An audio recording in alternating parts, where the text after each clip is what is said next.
My name is Adam MacArthur. I'm the English voice of Yuji Itadori in Jujutsu Kaisen, and you're on Get Wrecked with Straw Hat Goofy. Wake up, Juju. Time to go to work. All right. Can we talk about wake up, I get it, I get it, wake up, I get it, I go with everyone saying I'm up next. It's not my fault that the vocals are gold, that making the haters so upset. My life is a movie, the way that I roll. They saying I'm goofy, but baby, you know I'm making everybody upset. Cause we the best, how we get wrecked, and I know we gonna get wrecked, we gonna get wrecked. We're gonna get wrecked, we're gonna get wrecked. We're gonna get wrecked, we're gonna get wrecked. What's going on, everybody? It's your boy Juju Green, aka Straw Hat Goofy. You're a movie guy, and we are here in an episode of Get Wrecked with Straw Hat Goofy, which is a long time coming. I feel like we've been trying to make this happen for a minute. Yeah. We got Adam MacArthur in the building, voice actor extraordinaire. Let's go. Bro, it's so good to have you in. I know. Nice to finally sit down in some very comfortable seats, I might say. We worked hard on that. Yeah, we did. Yeah, like, thank handcrafted. Craig for that. Yeah, thank Craig Appreciate for that. Craig was the one who kept saying, bro, you got to get on Amazon. You got to get these chairs.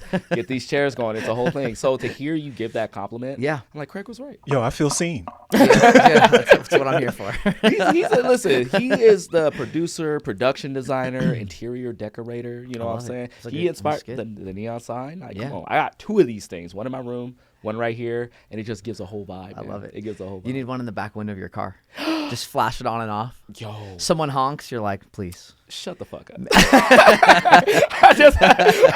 It's exactly the same. It just says that across the bottom. Yeah. Yo, that's a good idea. You know how like when you're driving and like the light just turned green and they honk? somebody honks? It's my least favorite thing. I'm like, hey, you just earned yourself 20 extra seconds. Yeah. Of like, and don't even get me started for on Martin Luther King where it's only 5 seconds of green light. I'm like, well, looks like you're going to have to. I'm like, I can drive slower. We're putting it in park. Yes. We're putting it in park. Yeah. Oh, I'm petty like that. I will put it in park. Putting the absolutely. seat back. I'm like, hey, you did this to yourself. I can go slower. Yeah. Always. Yes. And then they pass by you, they give you the look like, and then they say, oh shit, that's Yuji. Like, you know what I'm saying? But this is what I just found this out about you, not in this moment, but I know we're friends, but like I still did my research. Like I'm still professional. And I found out that you are actually in martial arts. You do kickboxing, you do Muay Thai. Yep, Muay Thai. I've got a black belt in judo. I've done traditional kung fu my whole life. Oh my gosh. Yes. So it's so funny because like when you walked in, you were like, oh, people are usually shocked to see that I'm shorter than like what they imagine because you play big characters. Yes. But then when they see you, they're just kind of like, probably I could take this guy. Like he doesn't have the Yuji hands. Turns out you do. You know what I say when people say, maybe I could take this guy? Has people said that? Maybe you can. But maybe you can't. That is diabolical. You know what I mean? That is the biggest bait.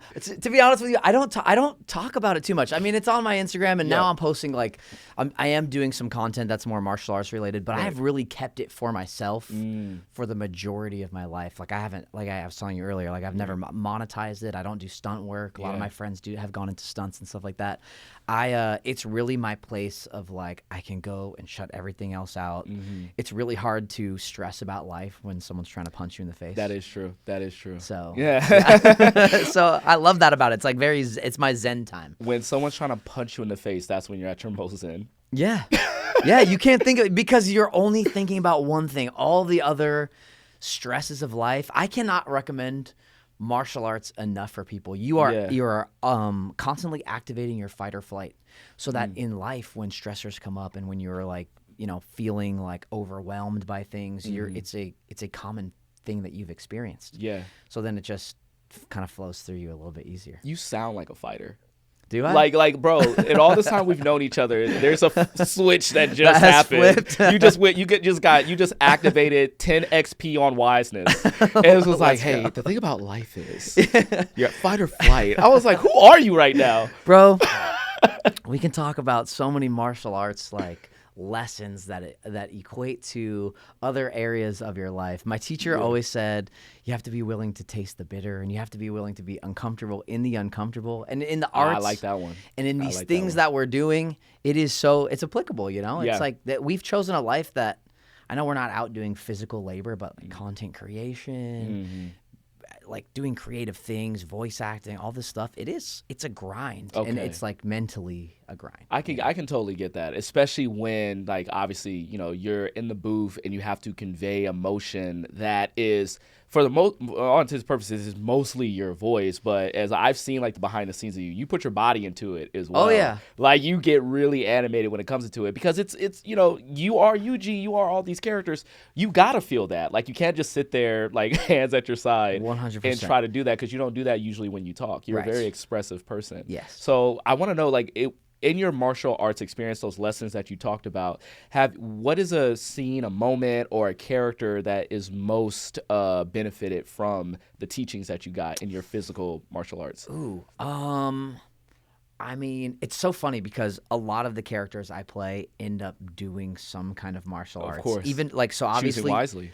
yeah. Obviously, Yuji is, very athletically gifted and talented as far as all that goes. Mm-hmm. My big show that was like my first lead I ever booked was a character named Marco Diaz on a Disney series called Star vs. the Forces of Evil. Mm-hmm. And he did karate. By the way, I just rewatched the scene where Starco became a thing, and I was like, yes. I'm a big romance guy, so I was like, yes. Dude, I was the captain of that ship. Really? Yes. I was very engaged, as I usually am on my series. I like to engage heavily with the fans. Of course. And I had my finger on the pulse of what the fandom wanted that entire run of that series, all 4 seasons. And yeah, dude, people were like, what about Star and Tom or Marco and Kelly? I'm like, no. See, I came in late to the game. Like, how many episodes would you say it took for that ship to finally come to realization? Because, like, for me, it felt like years and years and years. And like full realization? It was probably not until the 4th season. Yeah. But there was hints at it for, the first 3.5 seasons, and people were just eating it up. Okay. So I'm going to let you get back to your point, but just last little question. Yeah. Who's the better couple? What's the better culmination of animated characters realizing their feelings? Starco, or I like to call them Kim Stoppable? Oh, I mean, that's a good one. Yep. Another animated Disney couple. Kim and Ron walked so that Star and Marco could I was thinking that too. I think about that all the time. It was great. That series was great. I think both of those scenes are, I don't want to go on too many tangents, but like this is what we can do when we put me and you in a room together. But I think with both of those scenes, they're done so differently, whereas like there's a lot of dialogue and a lot of like inner realization coming from those two. Yeah. Where eventually like Star just says, shut up, just kiss me, right? Whereas like Kim and Ron, it kind of was a unspoken thing. Whereas like she comes into the dance, they come to the dance together. And they're holding hands. Everybody's like waiting, like, oh my God, it finally happened. But then the moment before they kiss, there's like this silent, like, oh yeah, we're doing this.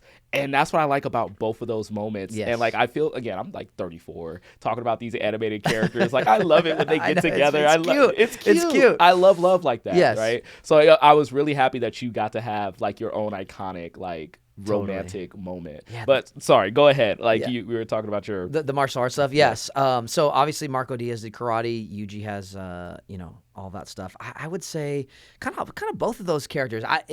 Martial arts has really made me in tune with my body. And I am a very physical actor. So it's funny. The other day, I posted a video of like a come with me to record an episode of Jujutsu Kaisen, and I put on fast speed me in the booth, and you kind of miss like there's a lot of standing and reviewing clips when you're dubbing anime and stuff like that. So there are moments of me just standing and kind of waiting for the director to choose their take, or like going back and making sure dialogue fits and stuff like that. So when you speed it up, it looks like I'm just standing. And someone in the comments was like, my boy Yuji's out here throwing hands, and Adam is like, and they put the emoji of just like standing.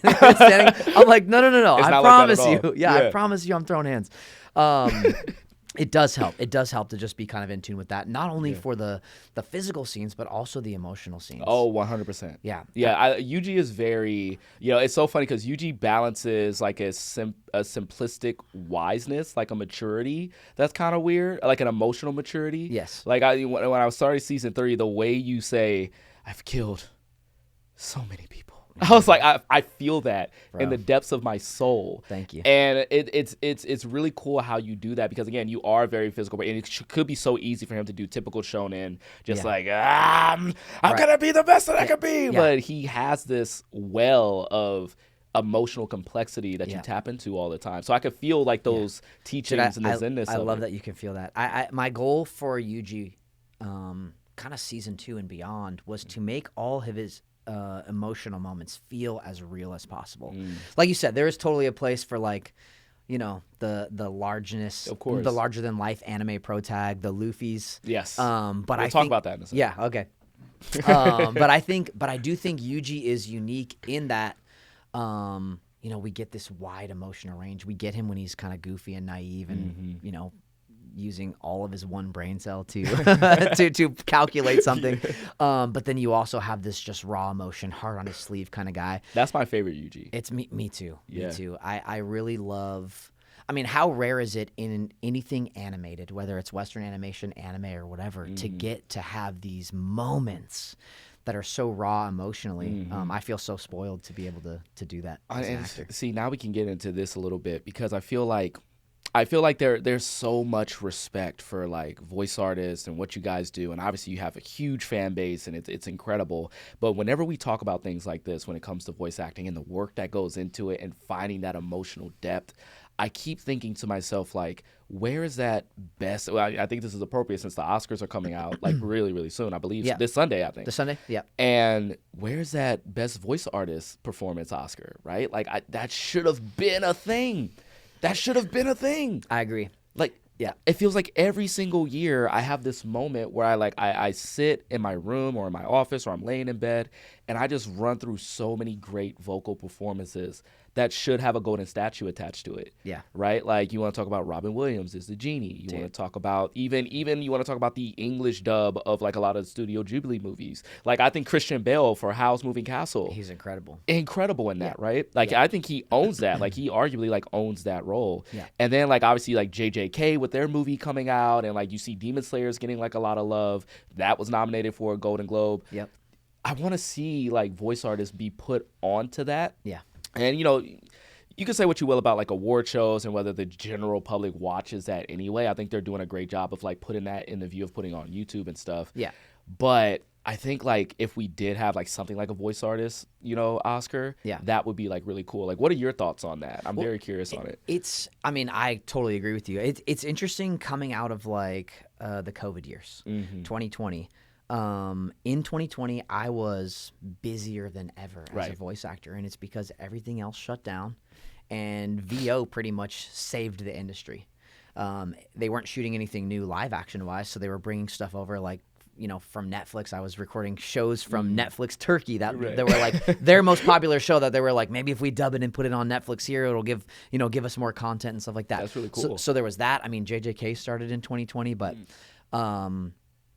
I just think with the surge in popularity of animated content and anime specifically, I don't think I don't think a lot of Western audiences have realized how for other demographics animation is for, besides just kids, and especially here in the States. Yeah. And it's brought in so many amazing performances, like you said, and yeah, I think it's time. We finally have a stunt category in the Oscars, We're moving. which is amazing. We got casting, stunts, But so much of the anime industry and the animation industry is kind of behind, I feel like, of everything else. And it's just, you know, I guess recognition. So I agree with you with anime being like, I want to say like studios are starting to catch up to what anime is and like the Western culture catching up. Yeah. Because I remember I want to say it was last year or 2 years ago, and I was at CinemaCon.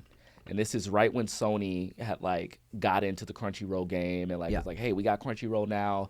Here are the movies that we want to put up like in the theaters.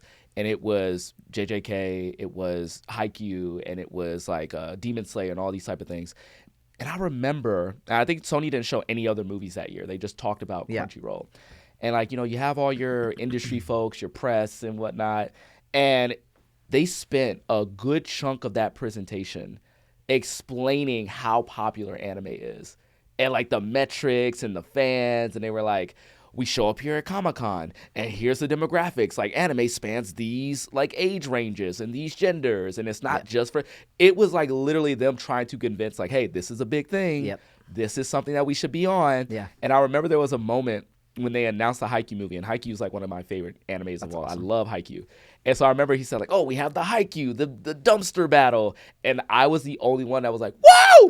Like I'm like all the way at the top of the Caesar's Palace. I was like, wow! And the guy went, yes, you got it. And I was like, awesome. Yeah, like, you know, and there was maybe like legitimately maybe 10 anime fans that was really like, we're about this life. Yeah. And so that's why I'm so happy to see things like Chainsaw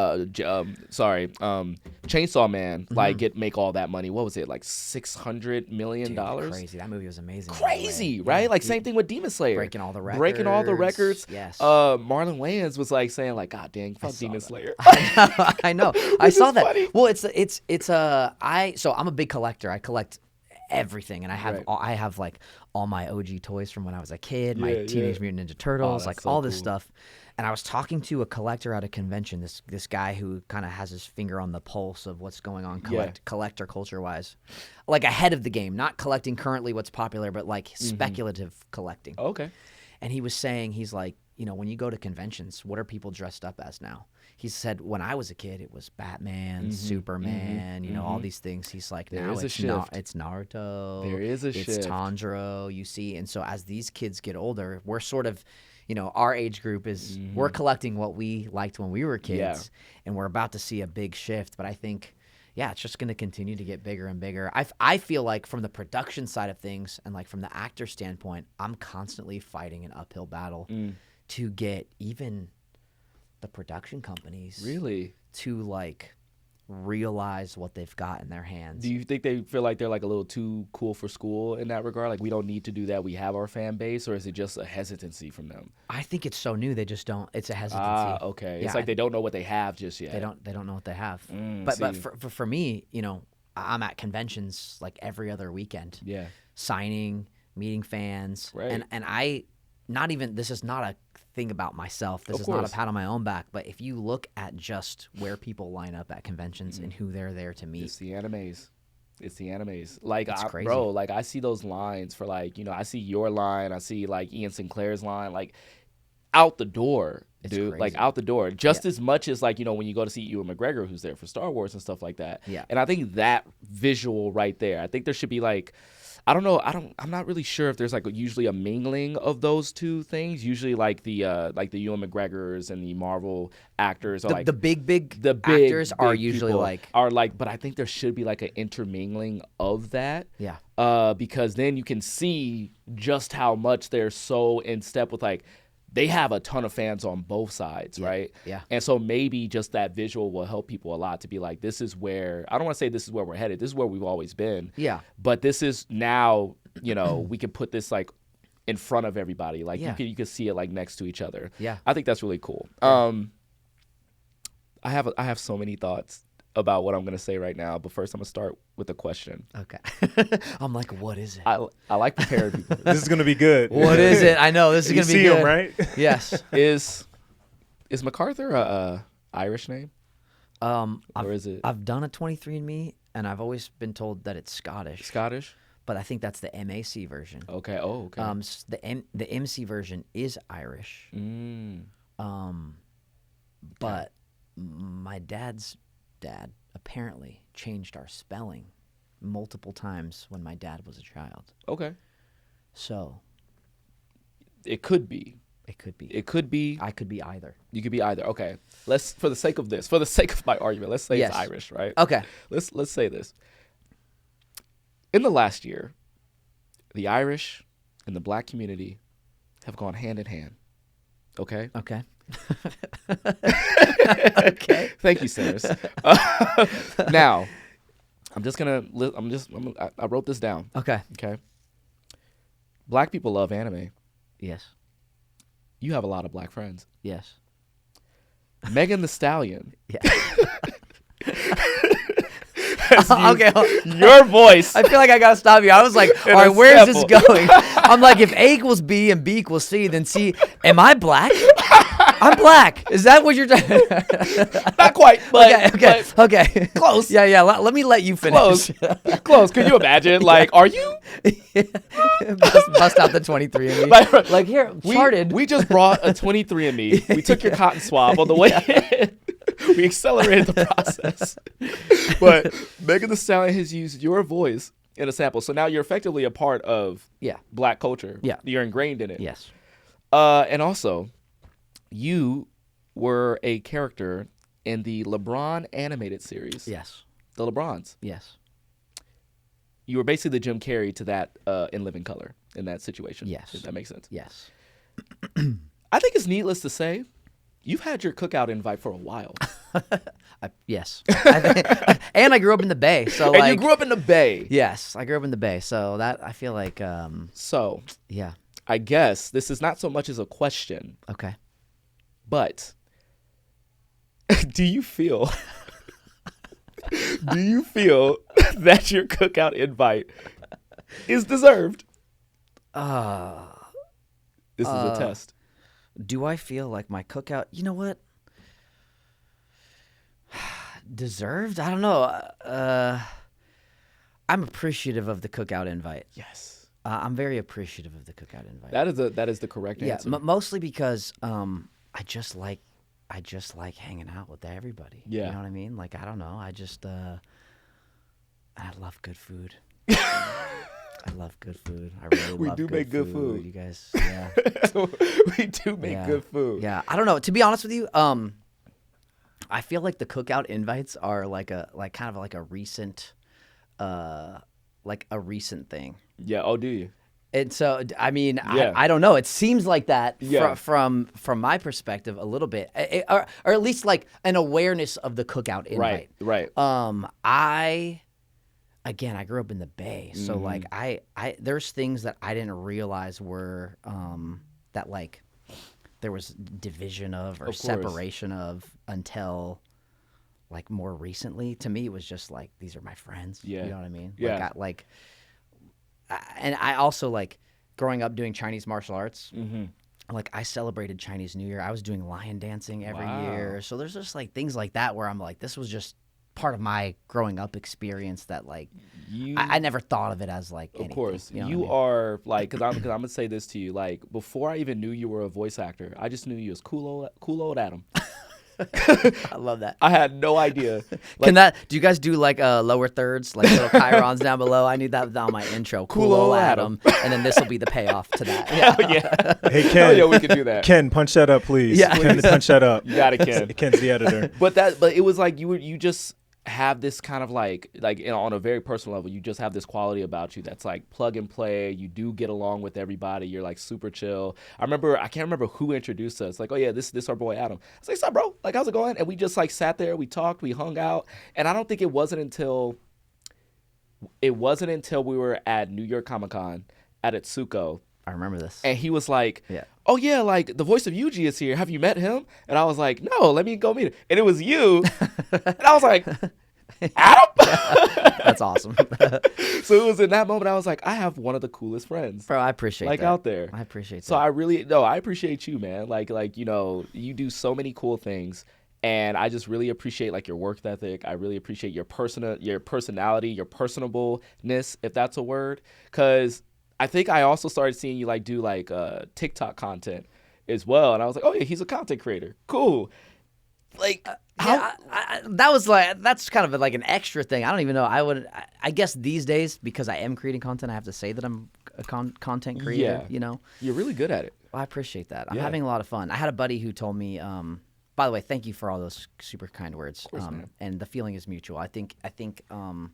You know, a lot of people could look at the stuff you're doing and be like, "Oh man, he's probably like he's not friendly with people or ignores people or he could get a big head." But bro, I've always appreciated getting to hang out with you or run into you at San Diego Comic-Con. There's always a hug involved and a hey, I know you're doing a million things right now. Go keep kicking butt. Yes. But we always Keep stop and like it. take time for each other though. We do. No matter what is like we're Yes. doing something crazy, you're heading off to like, you know, do a meet and greet or like do a panel or anything, or I'm like off to do like my hosting or whatever. Yep. We always, hey, my guy, come here. Yes. Keep crushing it. Man. Yes. Yeah. So yeah, bro, I appreciate that always on your side of things too. But yeah, the content creation stuff. I had a buddy who he's had a lot of success on YouTube and TikTok and Instagram, and he said to me, he's like, you should be creating content. And I was like, I'm a voice actor, dude. I don't always want to do I'm a voice actor. Like, right, you know, yeah, I don't want to do cheesy things. And he's like, well, you got to revolve your life. Don't revolve your life around social media. Revolve social media around your life. And I was like, oh, well, it's kind of an interesting way to think about it. I was like, you know, I'm at these conventions all the time. It's like, what if I just highlight fans and like my time with fans, and the stuff where I kind of troll my castmates and like, mess with my castmates. That stuff I do all the time anyway. Like, that's fun for me. You just put it on camera. Yeah, regardless of filming, I'm gonna do that anyway. So it's been dude, it's been fun, and it's been actually pretty wild to see how that has kind of even increased awareness for the show and for myself and all that stuff. That's why I bring it up, man, because again, I feel like we're seeing this shift in all types of media when it comes to film, anime, TV, is that the marketing was usually so different. It's like you make the movie, you do the press junket, and then that was it, right? Yeah. So you'll do like your little brand deals and stuff, your Old Spice commercials, to like cross promote, whatever. Yeah. But now we're seeing like actors, voice actors, like artists putting themselves in the forefront, making content, making themselves a little bit more like humanized. Yeah. Breaking down that wall of like celebrity versus like fans, and you know, you're part of the community. And you're the spearhead to the community. Like, without you, the community doesn't get built. Yeah. So to like interact with them in that way, like whether it's like fans on the street, I love it when you mess with the fans. It's like, who's your favorite like JJK character? I love those videos. And then seeing like the comments in it, like showing you love or like trolling you as well. Yep. Like it's all part of the game now. Yes. So like I think it's really cool how like you definitely like just easily fit into that. You're like, oh, I'm a voice actor, but I'm like, bro, I could tell you come up with these ideas on your own if I'm not mistaken. Yeah. So I know it's funny when people are like, who's your writer? Or like, who comes up with this stuff? I'm like, it's just me, bro. Yeah. It's just me. I'm just having a good time. I just got ideas. I just got ideas. Yeah. No, it's been really cool, and I do feel like, I mean, my first paid professional voiceover job was in 1998. And then that was up in the Bay, and then I moved to LA in 03. And voiceover kind of went away from me, and I started doing a ton of on-camera commercials. So I was doing like Old Spice, McDonald's, AT&T. Yep. That was before that. That was before It was so long ago. Wow. Dude, I used to do a ton of on-camera commercials, but the industry has changed and continues to change, like you said, so much that I do really feel like these days, if a brand can just hit you up and say like, hey, do a commercial for us, that's really cool. Why wouldn't I take that? I got hit up for Uber Eats recently. Did you? I was like, ooh, this is nice. That's I got cool. some Uber Eats. I'm in an Uber Eats commercial, kind of. Dude, not that's really. awesome. But that's awesome. I did one for United Airlines just randomly.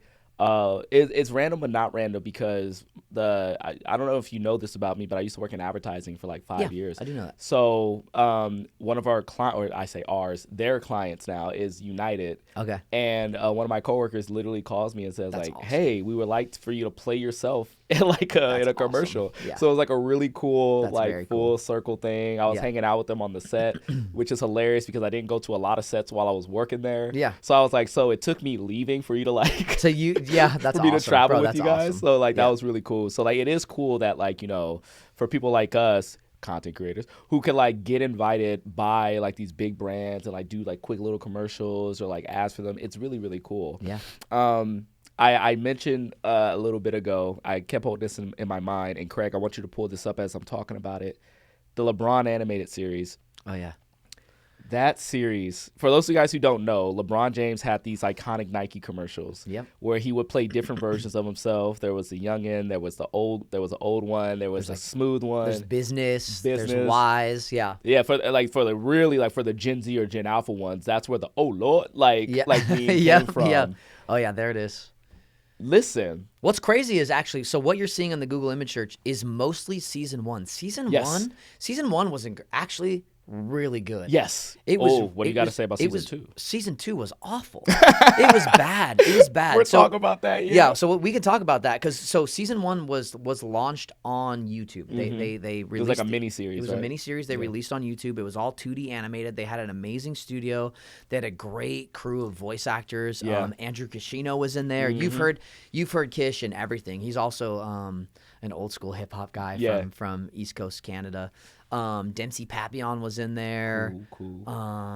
Lots of really, really solid voice talent was in that. And then season 2, they changed where they were distributing it. They distributed it on The animation Xbox. style looked way different, bro. They made it 3D. Bro, go on YouTube and look up the LeBrons, because I believe they still have their YouTube channel as well. Do they? Okay. They still got the YouTube channel. Yeah, season 2 and 3 were like, dude, they were a disaster. I need the behind the scenes on that too was crazy. They brought in so Michael Bell, who's like a legendary voice actor. He's been around. He was in the Smurfs. He was in G.I. Joe. Yeah. Like all these crazy things. He was our voice director. They brought in another voice director to co-direct during season 2 and 3. Okay. And it was awful. I was looking at this and I was like, no, not that. It's not this. It's not. Season 1 or season 2? Give me season 3. You want season 3? It was an episode from season 3.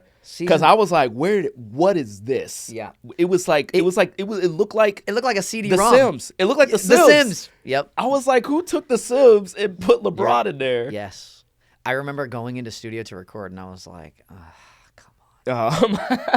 I mean, grateful for work always, but grateful for the dang. work. But I really wanted to bring this up to you because I did see that first season. And I remember looking, this is 2D animation. It looked a lot like, I don't know if you're familiar with this movie called Bebe's Kids. I love Bebe's Kids. It was Bebe's Kids. Yeah. See, you Yeah. are. Yeah. This is what I'm talking about. This is what I'm talking I love about. Bebe's Kids. Shout out Bebe's Kids. What the hell is this? Yeah. What is this, bro? Yeah, it's bad.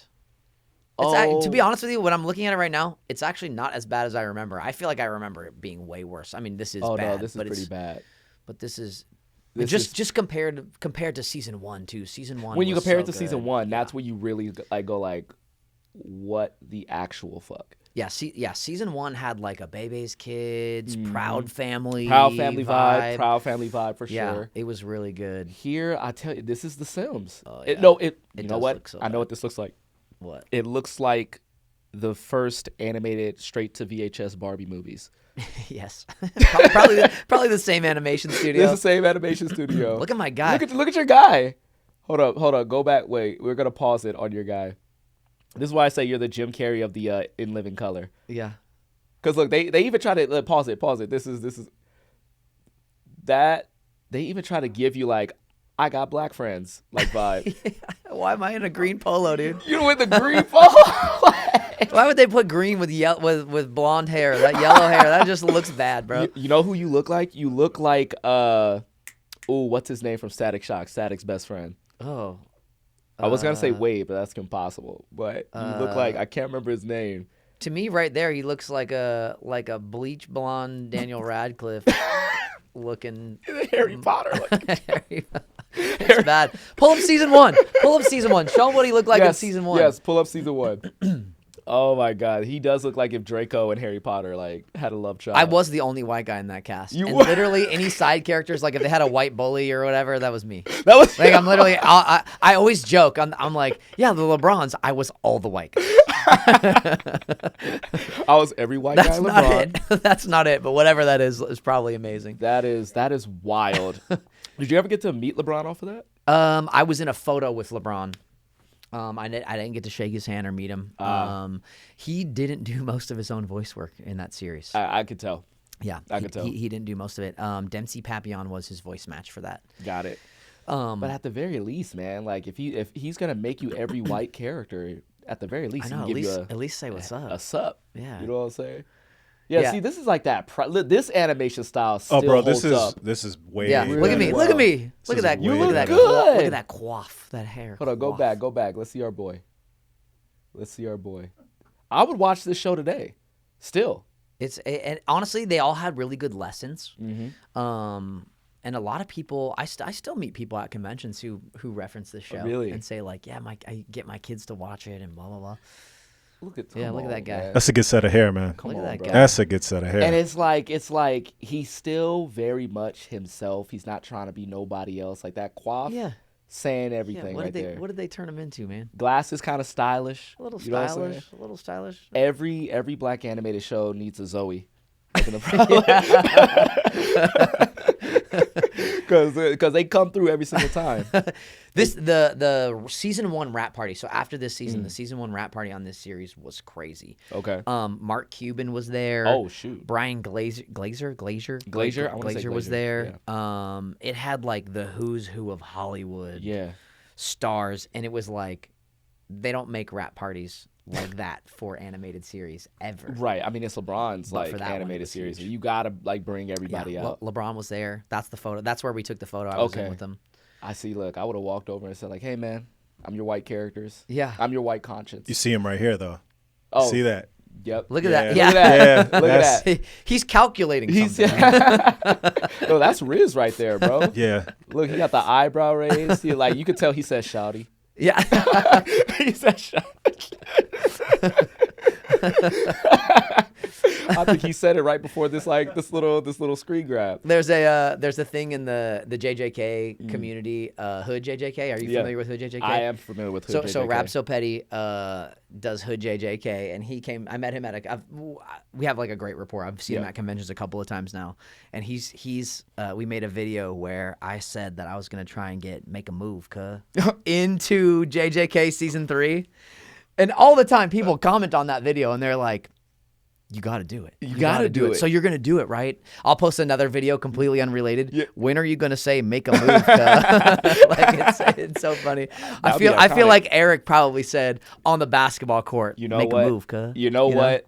Now you just gave me an idea for a video. Go ahead. No, I was gonna say that's the Paul Walker. That's the Paul Walker. Yeah. I was about to say. Yeah. Yeah, I said Yeah. forget about it, cuz. Yeah. We ain't hungry. Yeah. We ain't hungry, cuz. Yes. No, my pockets ain't empty, cuz. Yeah, my pockets. Yes. Yeah. Dude, I love those Tyrese moves. said like, and we ain't hungry no more. Listen, I still think to this day of how well that rolled off his tongue. It did. It rolled off his tongue so well. Like it made you go, hup. You know how we need representation in films, right? When he said that, I was like, I feel seen. I was like, that's me. Finally, that's me. I could do this. Yes. He gave me the leeway. Yes. I was like, there we go. Okay, so let's go off on a little bit of tangent off of that now. Yeah. Like white celebs and people who can realistically pull off the cut. Yeah. Oh, like who else? Like who else could do it? Like we know Paul Walker can. I'm gonna say Timothy Chalamet can. Timmy C. Timmy C. Timmy could do C. it. Yeah, Timmy C. could definitely do it. definitely. Who else? And now we're gonna see that in the Channing movie Tatum, soon. if he wanted to. If he wanted to. Honestly, Channing Tatum. If he wanted to. He could have Yeah. did it and step up. Yeah. Coach Carter was his chance to do it. Yeah. He could have done He that. could have did So it many Coach times. So many times. Carter. Yeah. Yeah. Who am I? Ooh. See, what's wrong with me is because I've like done martial arts forever, right? And I've competed heavily. Like there is a little bit of competition for me. Like I want to be the white guy that says. No, you are. You know what I mean? Like but I don't want there to be like. So next time I see Channing Tatum, it's on site. You got know it what I'm on saying? site. No, I'm just kidding. It can't be two of us. Like, yeah, It exactly. can't be No, two I'm trying of to think who else though. No, like so those are like the top. I'm like trying to think of like the previous white boys of the year is where I'm going. So like obviously like Timmy C was one. Are there any like of the like Christian Bale generation? Christian Like the Bale Matt generation. Damons of the world. Are there any like Ooh. of that gen that could You know do what? it? It's funny. Like people like Matt Damon, Christian Bale, I can't see doing it. However, What about like Edward Norton? Edward Norton probably could do it. I feel like he. You know what? I just thought of him saying it. And he'll probably It made you laugh. will not be. It made me laugh. Yeah, maybe not. You know what? The idea of Edward Norton. The idea of Edward Norton could do it. It Titanic, changed- Leonardo yeah. DiCaprio. Yeah, it changed for it. sure. And like that's like I'm talking like basketball diaries. Yeah. Friend of the show, Leonardo DiCaprio. Friend of the Oh, show, Friend Leonardo of the show, DiCaprio. Yeah. Leonardo. He definitely could have Yeah. said like Who forget walked about it, on cuz. here so that I could run? I got you. I got you. Well, he was virtual, so like you know he virtually showed up so you can run physically. I just thought of another white boy who could have did it. Who? Glenn Powell. Glenn. Glenn You know Powell- what? Glenn He's Powell earned could it. do it. He's earned it. I think he's earned it. He's Already? earned it. I think so. Yeah. Because here's why I say this, right? He has that obvious movie star quality. Yeah. I don't know if it's paying off in box office yet, but he has it, right? Yeah. Like, but it was the movie Hitman that made me believe it. Okay, I haven't seen it. Okay, watch Hitman. He literally like the whole premise of the movie is that like he is like a very reserved type of guy, and like in order to like spice up his life, he starts like playing characters. But it's Glenn Powell as an actor, so he's really fucking good at playing these characters. Yeah. And he plays the character so well, he bags Audrey Arjona. Okay. Right? Who's like into like some deep shit where like, she wants to murder her ex-boyfriend, Yeah. And so he's playing this like hitman type of character, and he's like all smooth and whatnot. And I know that one of those characters in his repertoire is a Paul Walker-esque white boy. Okay. Where he goes, I gotta watch this movie. Pockets ain't empty. He does strike me as the kind of guy who would be like, you'd walk into a room and he wouldn't have an arrogance about him. Yeah. He would just like have He a does chat not. with you I've and met stuff like that. him 3 times now. Yeah. Chillest guy, one of the chillest guy you ever met. He had a dog in his hand the whole time. Did he? He That's brings cool. apparently he has this thing where he brings his dog to set like all Yeah. the time, and so he's talking to all these people while this dog is in his hand, just like it's like we're on the corner outside a liquor store just chopping it up. That's cool. He has that aura, so that's why I say Glenn Powell. Okay. is the guy. I'll have so to watch this movie. Glenn Powell, Channing Tatum, Timmy C, Yeah. and I might say Ben Affleck. I'm not gonna lie. I might say that like the town Ben Affleck. I was going to ask you which era. The town era, like starting to become a director, Ben Affleck. You know, I'll allow it. you know, I'll like allow it. I might give him Good Will Hunting, Ben Affleck, but I'm gonna say the town, Ben Affleck. Think about it. Like he comes in. Remember that scene in the town where Yeah. he goes to Jeremy Renner and he says, "We're gonna hurt some people. You Yeah. can't ask me about it later. You can't say anything." And he just says, "What car are we gonna take?" I can see him in that moment going, "Forget about it, cuz." I feel like it would be too Bostonian. It would sound too Forget about it. Like, Yeah. it's like I don't know if that was Bostonian or not. But it's bad. It's bad. I'm not. I could never be a voice actor in that way. Never. Your British accent's getting a little bit better Well, like- since the Taz episode. I would not dare Yo. try it in front of Wumi though. Like I would not dare. But Taz did teach me like a little bit of That's awesome. like British like slang, he? and I felt good. Dude, felt good. I have a funny story with Taz. Oh yes, please. So I have a funny story with Taz. So again, kickboxing regularly. So Fridays at kickboxing is sparring days. So I go and we're just like throwing hands and feet. Whoever wants to come can come. And I'm fighting this guy, and I'm like, this guy's like a little flashy for Muay Thai. Like, he's doing a few too many like spin kicks and stuff like don't that. tell me this was. But great attitude, Yeah. like super nice guy. And part of me was like, he looks a little familiar. Like I feel like this guy looks familiar to me. Super bright gloves and shin pads and stuff like that. Another week goes by. It's the next Friday. He's there in class again. Happy to see him. We're sparring again, just like beating each other up. And I leave that Friday. I'm like, man, this guy's familiar. But again, it's LA, so it's like, Of course. maybe I saw him on a TV, whatever. A convention that I was going to made an announcement that popped up on my Instagram, and it was like announcing the live action One Piece actor for Sanji, Taz Skylar, and I was like, I've been throwing hands with Taz Skylar. I was like, that's crazy. I saw him one other time after that, and I was like, I said to him, I know who you are. And he was like, and it's the same thing. Like when I'm at kickboxing, people are just starting to find out that I'm a voice actor and that I voice Yuji and stuff like that, which has been fun. But I'm there to do other things. Of course. And as soon as I said I know who you are, he kind of was like, I said, but here's the thing. I said, the convention you're going to, I'm also a guest at that convention. Yeah. And we took a photo together and stuff. But That's so rad. yeah, it was really cool. So you said he was like, you guys were kickboxing. Yeah. And you said he was doing one too many spin. Was he hitting you with the Sanji kicks? And you're He's just kinda doing like, Sanji kicks. Yeah, bro. So you're literally fighting Sanji going like, I think I know this guy. Yeah. I'm like, I recognize these kicks. Low, high, like spins. Yeah. Yeah, and No, like what would have made it like extra special is if like under his breath while he's like kicking you, he goes, Diablo Jambe. Yeah, I know he should have. People ask me all the time. They're like, when you spar or when you fight, are you yelling Black Flash? I'm like, no, Honestly, I'm not. But maybe I should. that's what you do when you like land a hit. Just do like it. like as a tactic, like right before you like connect, say Black Flash. So then in their mind, like, oh Yeah. my god, I should I've do been that, fighting Yuji or this whole I time. should just. I like a tall woman with a nice big ass. Something That would like be- that. That would be it. You know what? What think you that do could is you knock them out, you stand over their body, Yes. and then you say, "What kind of woman do you like?" yeah. Get up. What kind of woman's your type? Yeah, that's when it will click for them. Yeah, They're just yeah, kind of like, "Whoa, wait a minute," Yeah. and then they're like kind of proud that they got like punched in the face. It's like the Mean Girls moment. Yes. Like, you know what I'm talking about, right? It's from JJK. Making sure. My wish we had a my publicist Jessica off to the side. She's like, I wish we had a camera on her right now. It's the a way line she- from the show. It's a line from the show. I know you know. Okay. I know you know. If it wasn't, I know. if it wasn't No, if it wasn't, like, I bet you'd be going in overdrive. You can't say that on a podcast. Yeah. But you have I didn't know it was a line. You didn't know it was a line? You did? I'm like, yo, that's fire. Bro. I was like, that's why he's coming. Can we have Craig react to that scene? It is a fire because he's never seen it. I think we have a rare opportunity. Yeah. So look up English dub, JJK. Yuji and Toto. What kind of and maybe like I bet you if you search what kind of woman is your what type. kind of woman, it would be like the first thing to pop English up. dub, what kind of woman is your type? Because this is what we talk about, the Megan Thee Stallion line. Yeah. She sampled that. I like a woman with a nice big ass. Yeah. Just saying. Like Grammy winner Megan Thee Stallion. Megan Thee Stallion. Yeah. I gotta get on the phone with the two of you. And we're like, let's go. And he's like telling the story. I'm like, how's this real life right now? Yeah. Okay, here we go.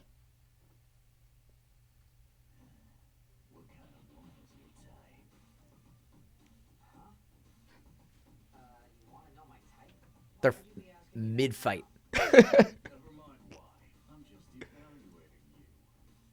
But he's got a face full of blood.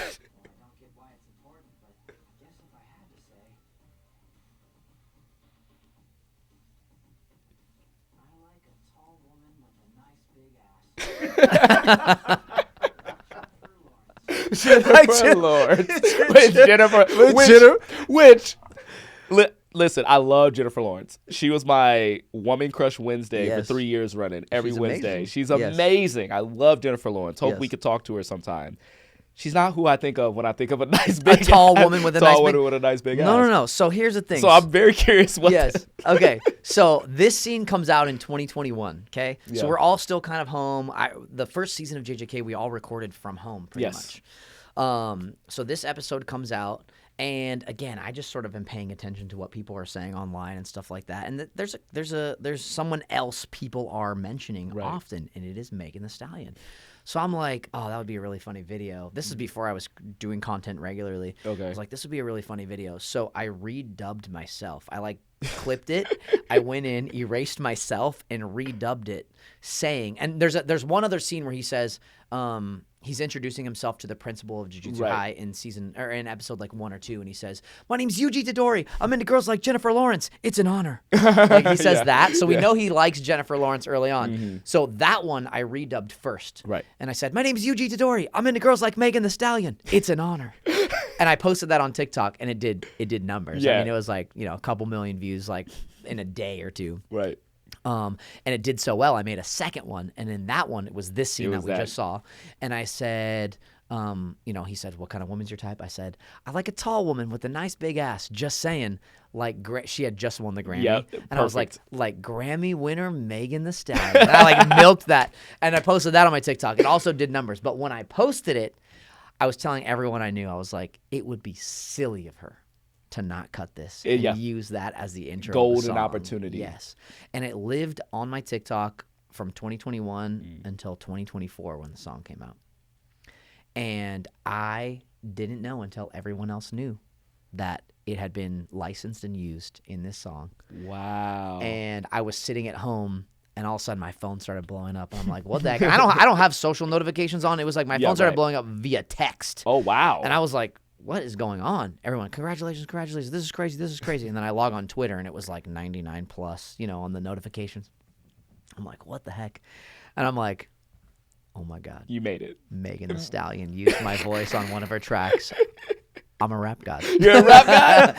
I'm officially a rap god. That's why you're going to the cookout. That's why he's going to the cookout. Exactly it right there. Perpetual. I'm the entertainment in the backyard. Listen, you would get a free haircut at some of the barbershops around town. Dude, let's go. So yeah, that was definitely a crazy moment, but also just a testament to, again, what we were talking about earlier, how anime has just exploded, and things here in the States are trying to catch up. We're seeing all these crazy collabs. I mean, the Dodgers collab, the Lakers did something with One Piece as well. I mean, we're seeing Goku and Luffy at the Macy's Day Parade. Yes. You know what I'm saying? I threw out the first pitch for the Texas Rangers. Did you? In Texas, yeah, I got to throw out the first pitch, which was awesome. I made it to home plate, and yeah, that was. Everyone was like, "Are you gonna make it to home plate?" I was like, I would never be worried about throwing a ball to home plate until everyone was like, No one makes it to home plate. Well, I was going to say someone else threw a pitch out. I did. I threw a pitch out at the Dodgers game last year. I made it to home plate. Let's go. People kept saying like, "Oh, do you want to practice? Let's go. It's really far." Yeah. I was like, mind you, I'm not a baseball watcher, and I didn't understand the gravity of a first moment. pitch. Yes. I had no idea. They just said, "Hey, do you want to come to the Dodgers game and like throw out the first pitch?" Yeah. I was like in the game, like to start the game. They said no, like it's a ceremony that we do. It's, you know, you're like all these opportunities are coming to me. Did I just get drafted by like, the Dodgers? That's what I was like. That's the thing. I thought I got drafted for a second, especially since like I get there, they give me a jersey. You're like, oh my god, I'm Juju Otani. Oh, this is Otani, crazy. right? I was like, this Otani should say green. I don't know what you gave me.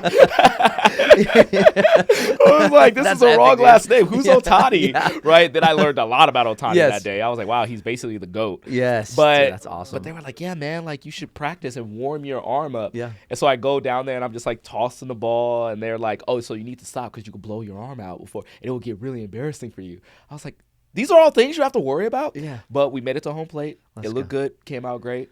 But no, There's been a couple other voice actors who have done first pitches and that's so that have freaking not cool.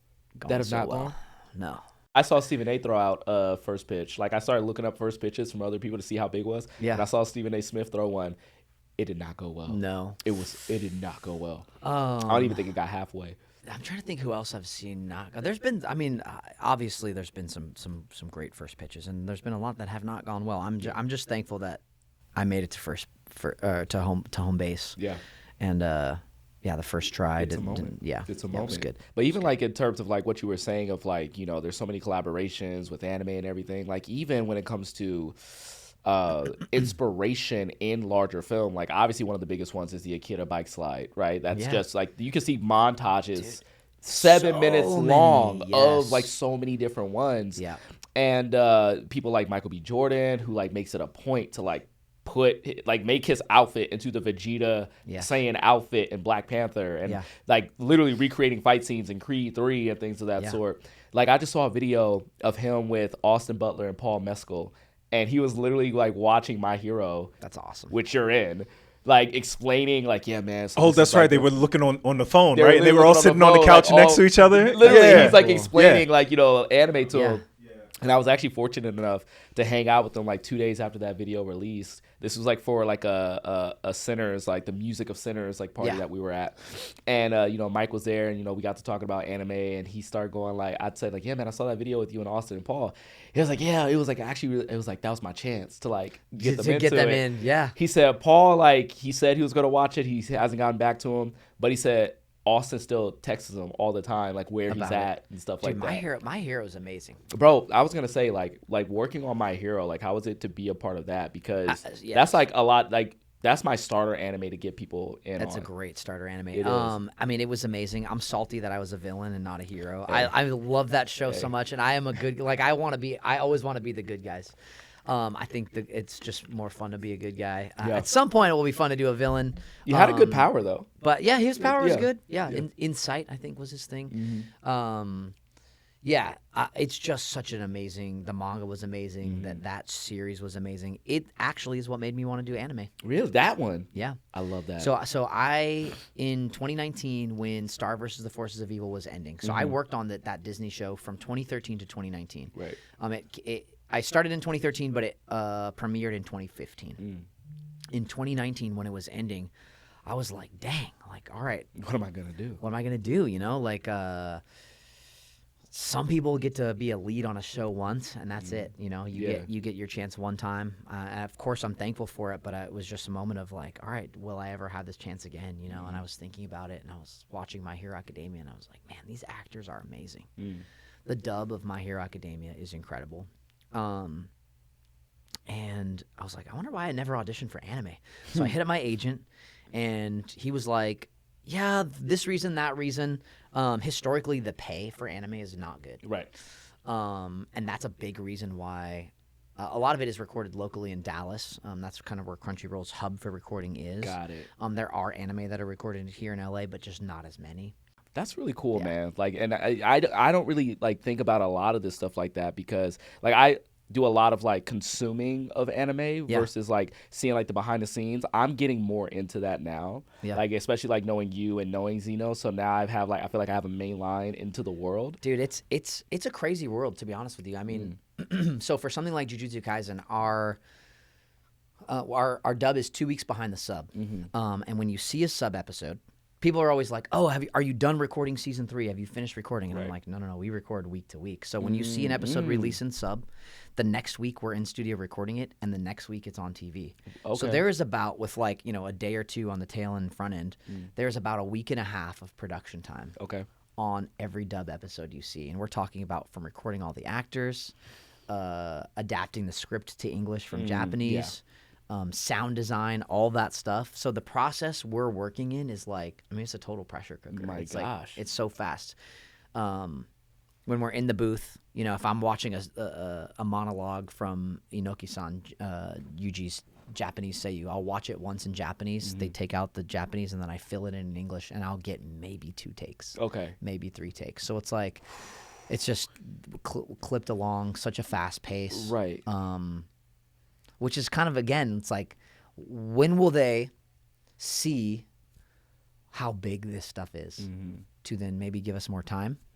Get me a script the night before? I don't know. Maybe it will never happen like that, but it's always interesting to me to think about, especially coming from a Disney series. Yeah, of course. Yeah. I mean, I always think about this when it comes to like the translation of it all, because you know, there's obviously that eternal conversation, sub or dub. I watch both, like, right? Yeah, I think there's merit in both of them. And then I feel like the moments fluctuate on, like, what I like. So, for instance, if I want to talk about, like, One Piece, right? The I Live moment from Nico Robin is, I preferred in English, right? But I love them in both. Yeah. And then when you want to talk about Attack on Titan, I gotta hear my boy say, "My soldiers rage!" Like, I gotta hear that in English, right? But it always sounds all good.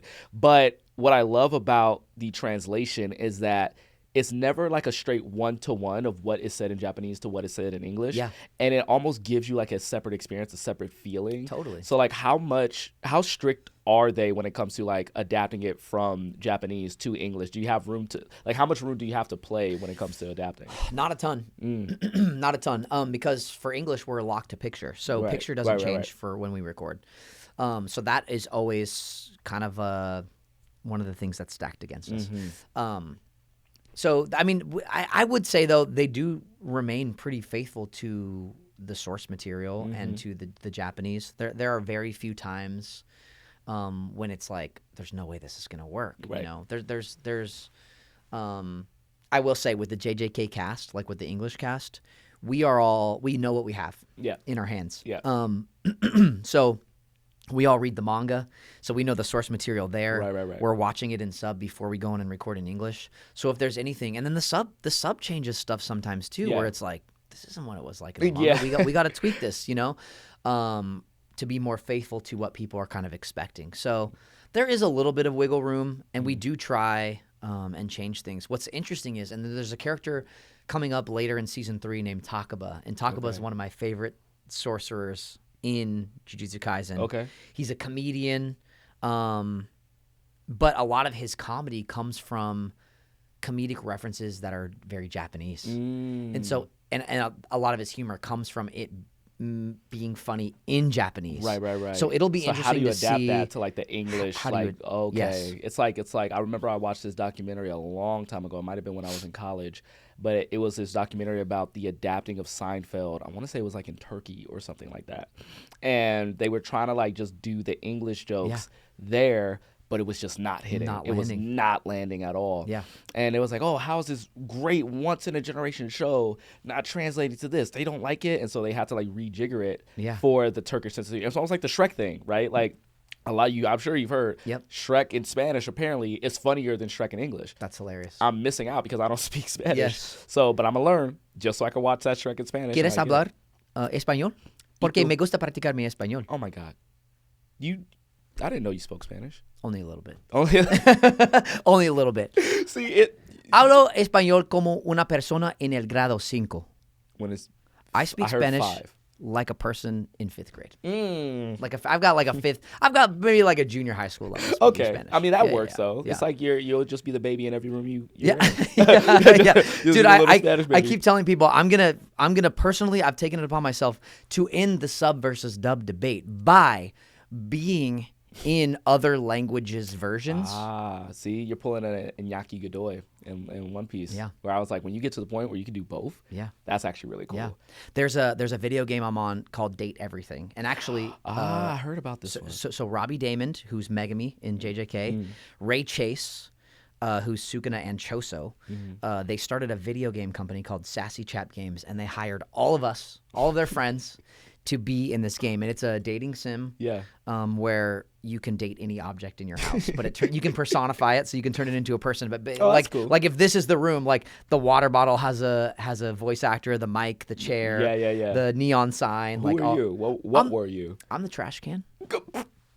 And let me tell you, he's a very sexy trash can. That's the trash can's voice right there. Yeah. Oh yeah, that's it.